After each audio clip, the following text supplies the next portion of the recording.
The late 11th century found Europe in a state of near-constant flux.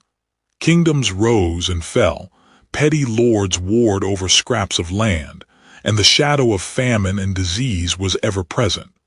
The Church, though powerful, was beset by internal strife and challenged by secular rulers vying for control. In November 1095, Pope Urban II convened a council in Clermont, a town nestled in the heart of France. He intended to address pressing issues facing the Church, but his words would ignite a conflagration that would engulf the world. Urban spoke of the plight of Christians in the East, of the Holy Land under Muslim control, and of the atrocities committed against pilgrims. He painted a vivid picture of suffering and called upon the knights of Europe to take up the cross and liberate the sacred places. With a voice that resonated with divine authority, Urban proclaimed Deus vult, God wills it. The cry was taken up by the crowd, spreading like wildfire through the ranks. A wave of religious fervor swept across the land. The response was overwhelming. Knights vowed to forsake their lands and embark on a perilous journey to the east. Peasants, driven by piety and the promise of salvation, abandoned their fields and families. The crusade had begun. The motivations of those who answered the call were complex. For some, it was genuine religious fervor, a burning desire to liberate the Holy Land from the infidel. Others saw it as an opportunity for wealth and land, a chance to carve out their own fiefdoms in the East. For the landless peasants, the crusade offered a chance to escape the drudgery and poverty of their lives. They envisioned a land flowing with milk and honey, where they could finally own their own plot of land and provide for their families. Among those who answered Urban's call was Raymond IV, Count of Toulouse, a powerful and experienced nobleman from southern France. A devout Christian and seasoned warrior, Raymond saw the crusade as a sacred duty, a chance to serve God and expand his influence. Unlike some of his contemporaries, Raymond was not driven by personal ambition or the lust for land. He genuinely believed in the righteousness of the cause and was determined to liberate the Holy Land, no matter the cost. Raymond spent months preparing for the journey, amassing supplies, recruiting soldiers, and securing alliances. He was determined to lead a well-equipped and disciplined army, one that could withstand the rigors of the long march to the east. In the autumn of 1096, Raymond IV of Toulouse set out on his epic journey. He led a vast army, including not only seasoned warriors but also their families, servants, and a multitude of camp followers. The crusade had begun in earnest. The road to Jerusalem would be long and arduous, fraught with peril and hardship. The Crusaders would face hunger, disease, and the constant threat of attack.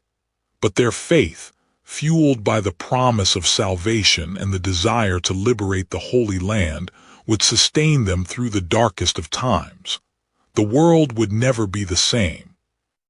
The Council of Clermont had unleashed a torrent, not the disciplined army Urban II envisioned, but a chaotic wave, driven by raw faith and desperate hope.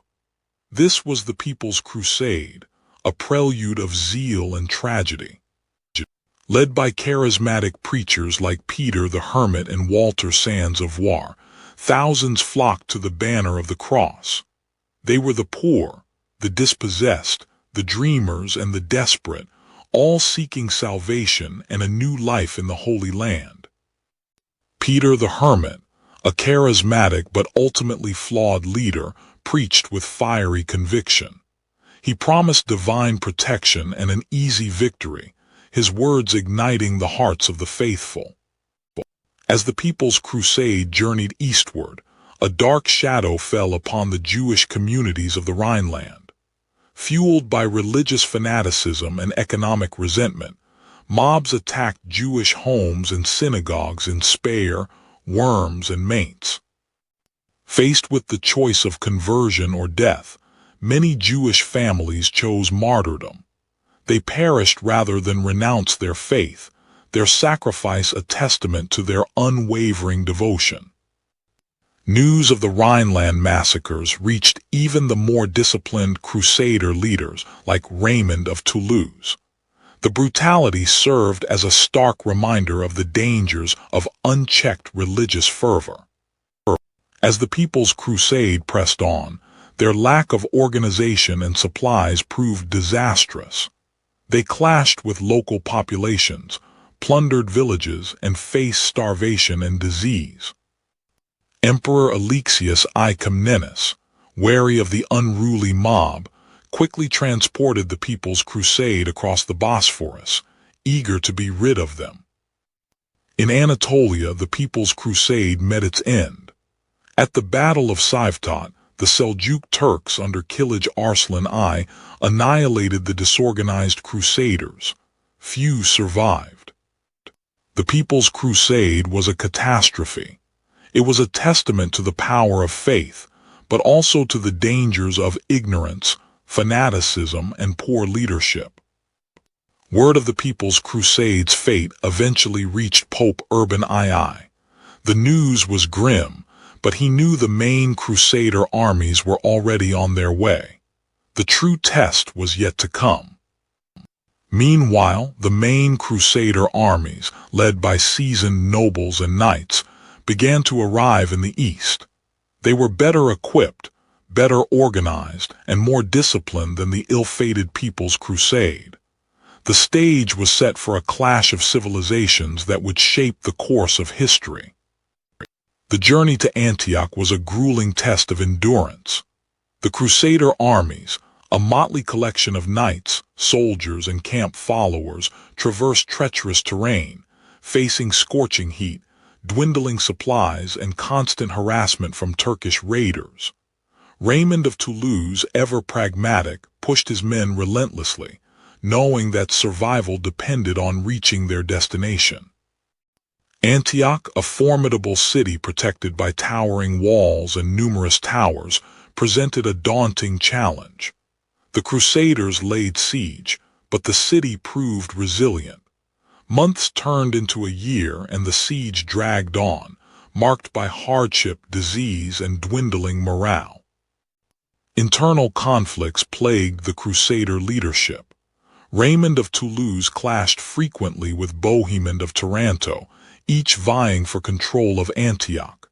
Accusations of treachery and ambition poisoned the atmosphere, threatening to fracture the already fragile alliance. Bohemond, ever cunning, exploited the city's defenses through treachery. He established contact with a disgruntled Armenian guard within Antioch, bribing him to open the city gates under the cover of darkness. It was an act of deceit that would forever alter the course of the siege. Under the cloak of night, Bohemond's men scaled the walls and opened the gates, allowing the Crusader army to flood into Antioch. The city, once impenetrable, was now vulnerable. The capture of Antioch was followed by a brutal massacre. The Crusaders, driven by religious zeal and pent-up frustration, unleashed their fury upon the city's Muslim and Christian inhabitants alike. No one was spared, and the streets ran red with blood. Raymond, though a hardened warrior, was visibly shaken by the scale of the slaughter. He had envisioned a holy war, not a bloodbath. The moral implications of the violence weighed heavily on his conscience. Despite the horrors of Antioch, the Crusaders pressed on towards Jerusalem, their ultimate goal. The march was arduous, but their faith, however twisted, kept them moving forward. The sight of Jerusalem stirred a mixture of hope and trepidation in the hearts of the Crusaders. They had reached the holy city, but its capture would require a final, desperate act of violence. The siege of Jerusalem was a brutal affair. The Crusaders, outnumbered and exhausted, launched a relentless assault on the city walls. They fought with fanatical zeal, fueled by religious fervor and the promise of salvation. When Jerusalem finally fell, the Crusaders unleashed a horrific wave of violence. The city's Muslim and Jewish inhabitants were slaughtered indiscriminately. The scale of the massacre shocked even some of the Crusaders themselves. In the aftermath of the massacre, the Crusaders gathered at the Church of the Holy Sepulchre to give thanks to God. Their prayers, however, could not wash away the stain of the blood they had shed. The capture of Jerusalem had been achieved through unspeakable brutality, leaving a lasting scar on both the conquerors and the conquered. With Antioch and Jerusalem secured, the Crusaders turned their attention to consolidating their gains. Raymond of Toulouse, ever ambitious, set his sights on establishing a county in the region of Tripoli. The siege had been brutal, the cost high, but the land, fertile and strategically vital, was now under Crusader control. The unity that had briefly bound the Crusaders together during the sieges quickly dissolved into squabbles over land and power. Each leader, driven by personal ambition, sought to carve out the largest and most lucrative territory for himself. The dream of a united Christian kingdom fractured into a patchwork of competing Crusader states. The Kingdom of Jerusalem, the jewel of the Crusader states, faced its own unique challenges. Baldwin IV, a young king afflicted by leprosy, struggled to maintain his authority amidst courtly intrigue and the ever-present threat of Muslim resurgence. His illness was both a personal tragedy and a political vulnerability. Life in the Crusader states was a complex tapestry of cultures. Crusaders, eager for wealth, intermingled with the local populations, a blend of Christians, Muslims, and Jews. Trade flourished, bringing prosperity to some, while tensions simmered beneath the surface. To protect the newly established territories, military orders rose to prominence. The Knights Templar, warrior monks dedicated to defending the Holy Land, amassed great wealth and power, becoming a formidable force in the region. The Knights Hospitaller, initially founded to care for pilgrims, also evolved into a powerful military order. They built hospitals and provided aid to the sick and needy, but they also defended Crusader territories with unwavering zeal. The relationship between the Crusaders and the local population was often fraught with tension. Heavy taxation, religious intolerance, and cultural clashes fueled resentment, creating a volatile environment that threatened the stability of the Crusader states. As the Crusader states solidified, a new threat emerged from the east. Saladin, a brilliant Muslim leader, united the fragmented Islamic world and vowed to reclaim Jerusalem from the infidels. Despite his debilitating illness, Baldwin IV, the leper king, proved to be a capable military leader. He faced Saladin in several battles, holding back the Muslim advance and preserving the Kingdom of Jerusalem for a time. The Battle of Hattin proved to be a turning point.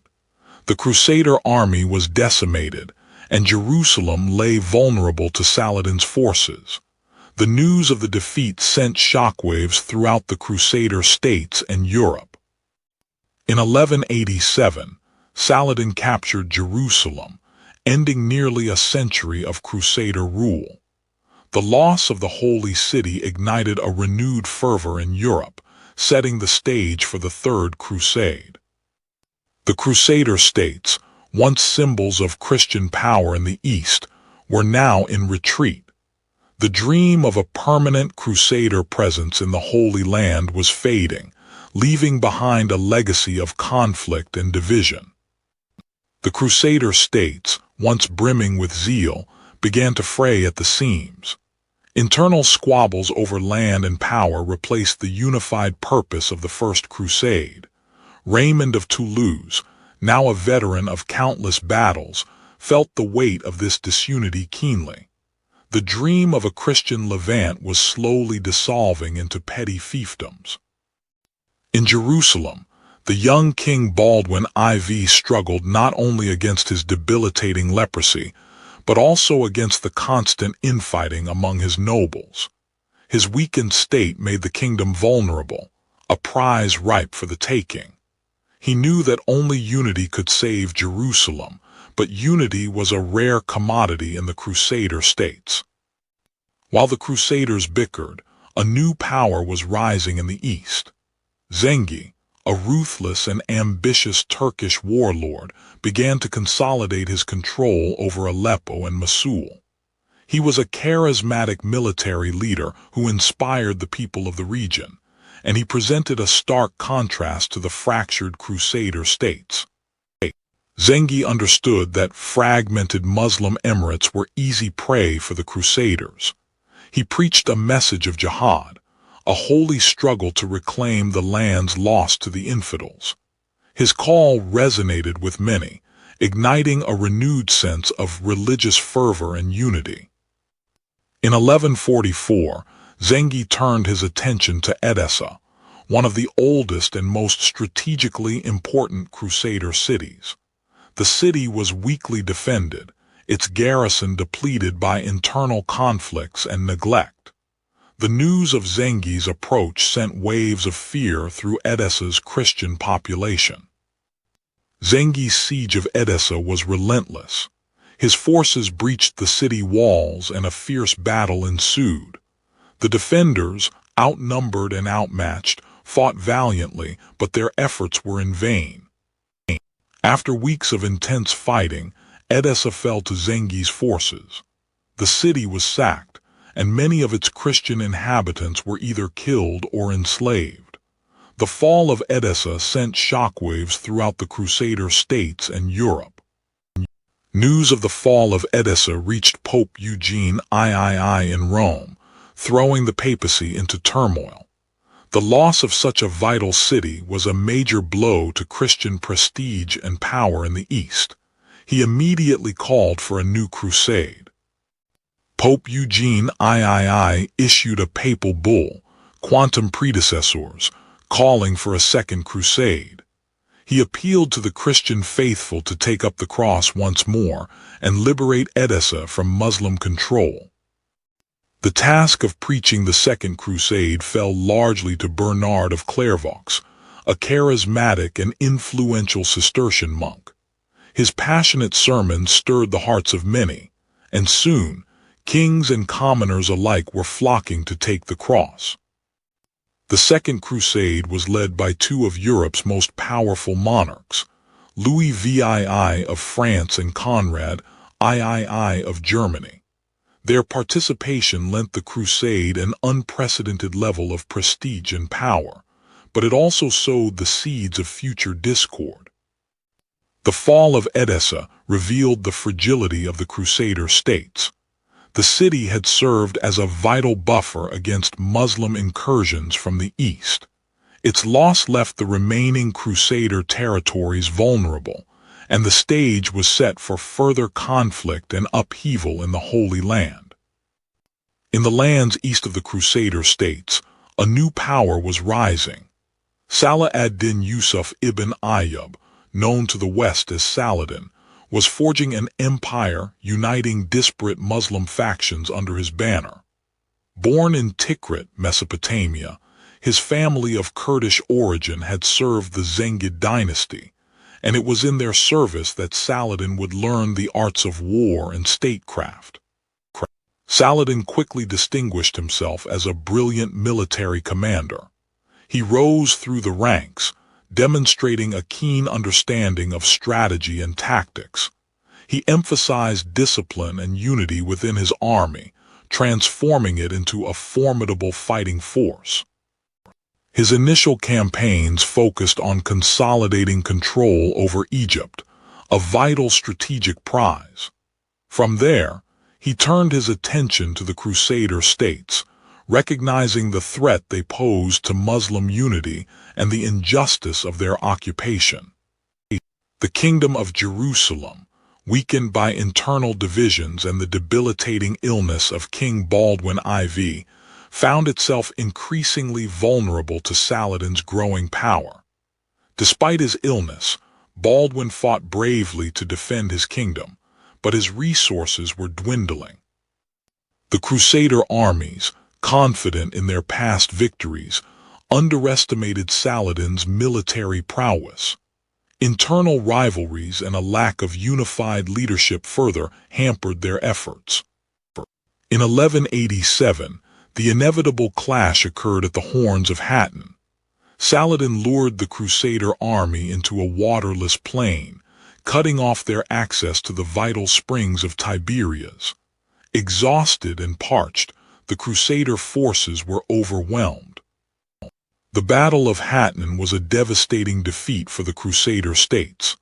Thousands of knights were killed or captured, including key leaders like Raymond III of Tripoli and Reginald of Chatillon.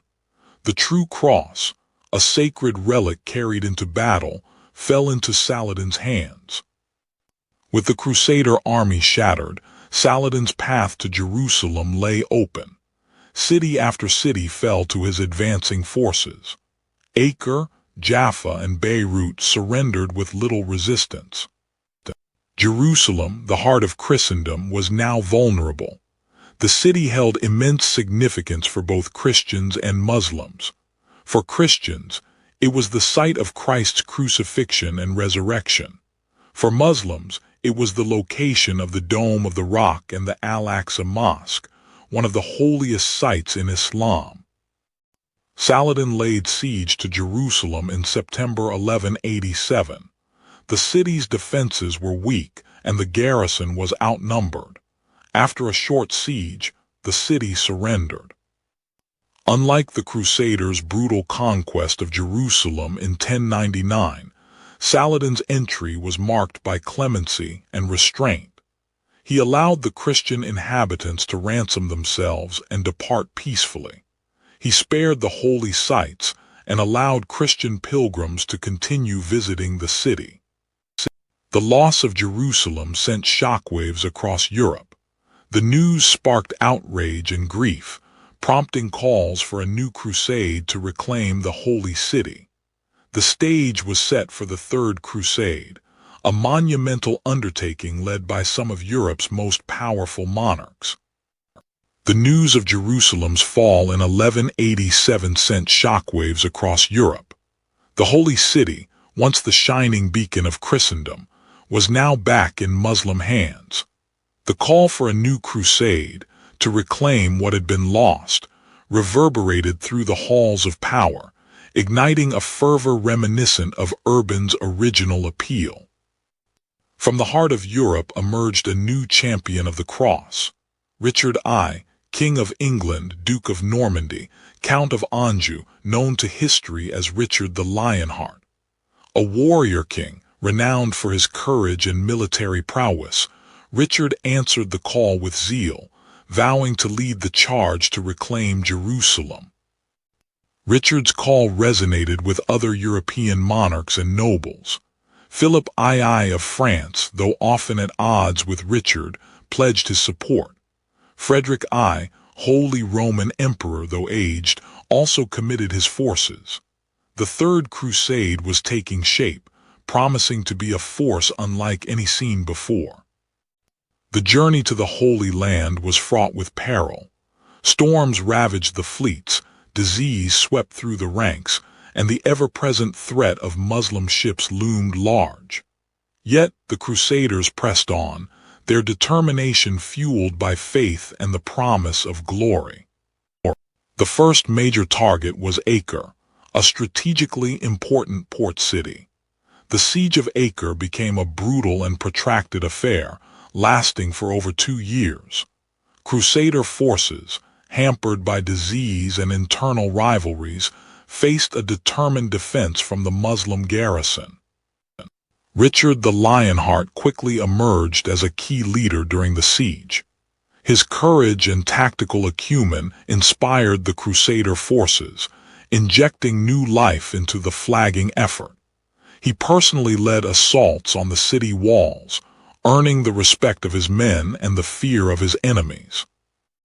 The memory of Baldwin IV, the Leper King, served as a potent reminder of the stakes. His valiant reign, despite his debilitating illness, had become a symbol of Christian resilience in the face of adversity. The Crusaders fought in part to honor his legacy and reclaim what he had defended. Despite their common goal, tensions simmered between Richard and Philip. Rivalries over land and leadership threatened to undermine the crusade from within. Philip, envious of Richard's military prowess, sought to exploit any opportunity to advance French interests.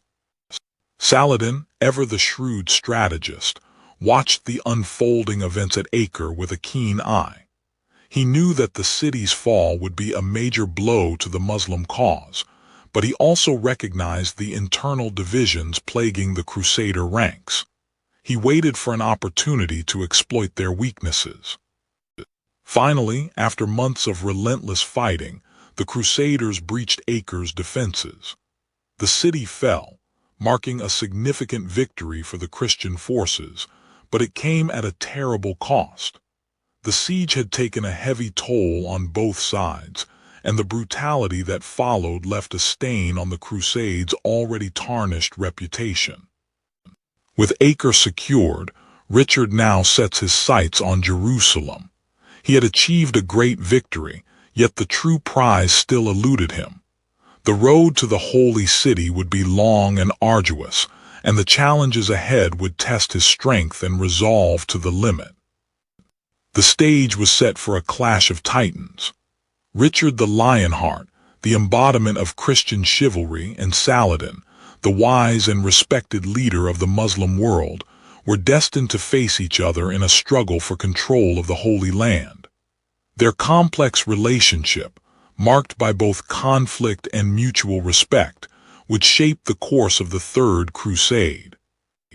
The Third Crusade, ignited by the fall of Jerusalem, saw Richard the Lionheart arrive in the Holy Land. Saladin, the man who had reclaimed the Holy City, prepared for a confrontation with this formidable new adversary.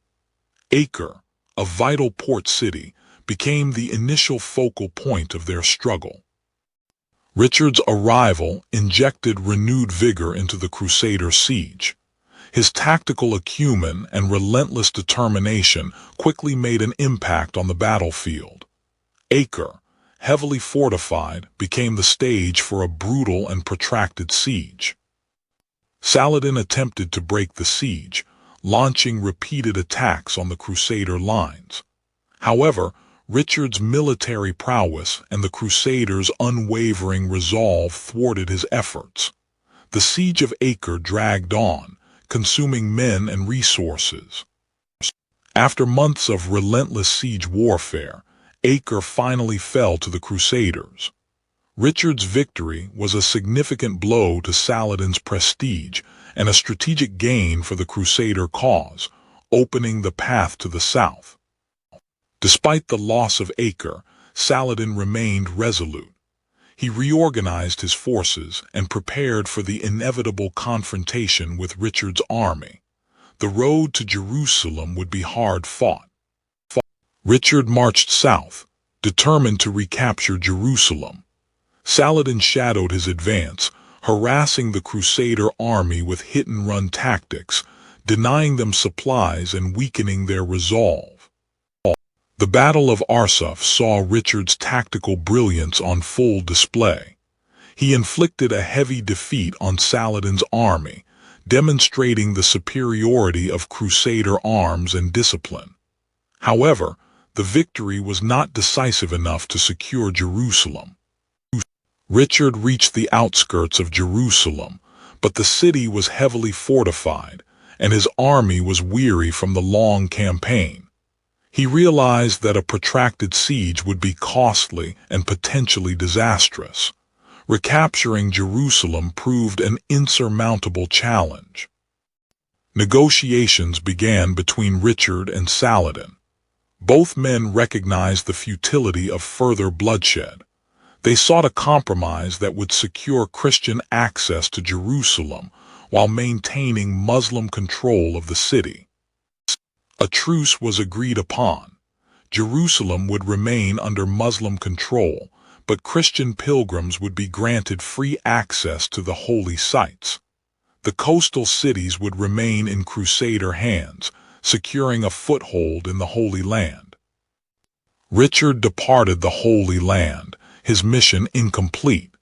He had failed to recapture Jerusalem, but he had secured a truce and preserved the Crusader states. His legacy would be one of military brilliance and diplomatic pragmatism. Saladin remained in control of Jerusalem, his reputation enhanced by his honorable conduct during the conflict. The Third Crusade, a clash of titans, ended in a stalemate, a testament to the strength and resolve of both Richard and Saladin. Their mutual respect became a stuff of legends. The seeds of the Fourth Crusade were sown not in the fervor of religious zeal, but in the fertile ground of political opportunism and ambition. Decades after Urban's initial call, the papacy struggled to maintain control over the crusading movement.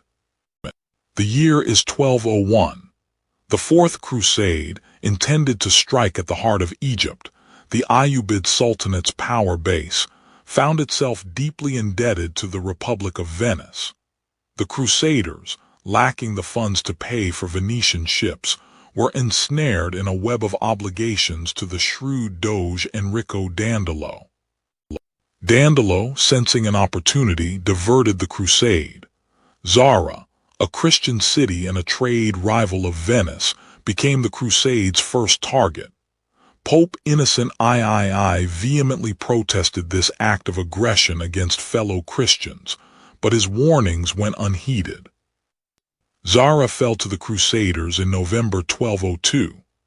The sack of a Christian city by a Crusader army sent shockwaves through Christendom, further undermining the moral authority of the papacy and exposing the hypocrisy at the heart of the crusade.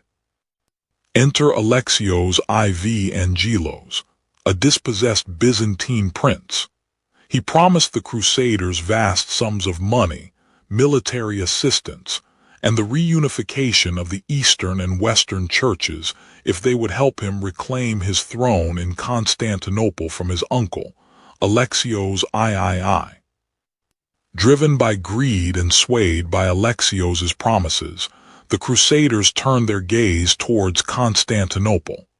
The Byzantine capital, once a beacon of Christian civilization, became the ultimate prize. In July 1203, the Crusaders attacked Constantinople. Alexios III fled, and Alexios IV was crowned emperor. However, he was unable to fulfill his extravagant promises to the Crusaders, leading to further tensions and unrest. Alexios IV's reign was short-lived. His attempts to appease both the Crusaders and his own people failed, and he was overthrown in a palace coup. The new rulers of Constantinople proved even less willing to cooperate with the Crusaders. The Crusaders, feeling betrayed and cheated, resolved to take what they believed was owed to them by force. The decision was made to sack Constantinople. On April 12, 1204, the Crusaders stormed Constantinople. For 3 days, the city was subjected to unimaginable brutality. Churches were desecrated, homes were looted, and countless innocent civilians were slaughtered. The Hagia Sophia, the greatest church in Christendom, was stripped of its treasures. Priceless relics were stolen or destroyed. The sack of Constantinople remains one of the most shameful episodes in Crusader history. The Fourth Crusade's legacy was one of profound division and lasting bitterness. The sack of Constantinople fatally weakened the Byzantine Empire, paving the way for its eventual conquest by the Ottomans. It also deepened the schism between the Eastern and Western churches, a wound that has yet to fully heal. The dream of uniting Christendom in a holy war against Islam lay in ruins, replaced by the stark reality of greed, betrayal, and senseless violence. The flame of the Crusades, once burning with messianic fervor, began to flicker. Later crusades, launched with diminishing returns, revealed the fading authority of the papacy and the growing disillusionment of European powers. The Fifth Crusade, aimed at Egypt, ended in disaster. The Sixth, led by Frederick II, achieved temporary success through diplomacy, but it was a fragile peace. Louis IX's two crusades to Egypt and Tunis were utter failures, costing him his life and further eroding Crusader prestige. The fall of Acre in 1291 marked the definitive end of Crusader presence in the Holy Land. The dream of a Christian kingdom in the East vanished, leaving behind a legacy of bitterness and mistrust. Yet the Crusades inadvertently stimulated trade. Europeans gained access to new goods and ideas from the East, fostering economic growth and contributing to the Renaissance. Italian city-states like Venice and Genoa prospered as key intermediaries in this exchange. The exchange of knowledge also flowed. Europeans rediscovered classical texts preserved by Muslim scholars, while Arabic science and mathematics found their way into European universities, enriching intellectual life. In the Muslim world, the Crusades were remembered as a brutal invasion. Figures like Saladin became symbols of resistance and resilience, their legacy celebrated in art and literature. The Crusades left a legacy of deep-seated animosity between Christianity and Islam, fostering stereotypes and prejudices that continue to resonate to this day. The concept of holy war became a dangerous precedent, invoked in later conflicts. The Crusades became fertile ground for myth and legend. Tales of chivalrous knights, heroic battles, and miraculous interventions captured the imagination of Europeans, shaping their sense of identity and purpose. The Crusades contributed to the decline of feudalism and the rise of centralized monarchies. Kings gained power and resources by leading crusades, weakening the authority of local lords. The need for centralized organization and logistics also fostered the growth of royal bureaucracies. The papacy, initially strengthened by the Crusades, eventually suffered a loss of prestige. The failure of the later Crusades and the growing awareness of the Church's corruption weakened papal authority and paved the way for the Reformation. The Crusades remain a subject of intense historical debate. Scholars grapple with the complex motivations of the Crusaders, the impact of the Crusades on interfaith relations, and the enduring legacy of violence and intolerance. Ultimately, the Crusades serve as a cautionary tale, reminding us of the dangers of religious fanaticism, the corrupting influence of power, and the enduring need for dialogue, understanding, and reconciliation between different cultures and faiths. The echoes of the cross still reverberate, shaping the world we inhabit today.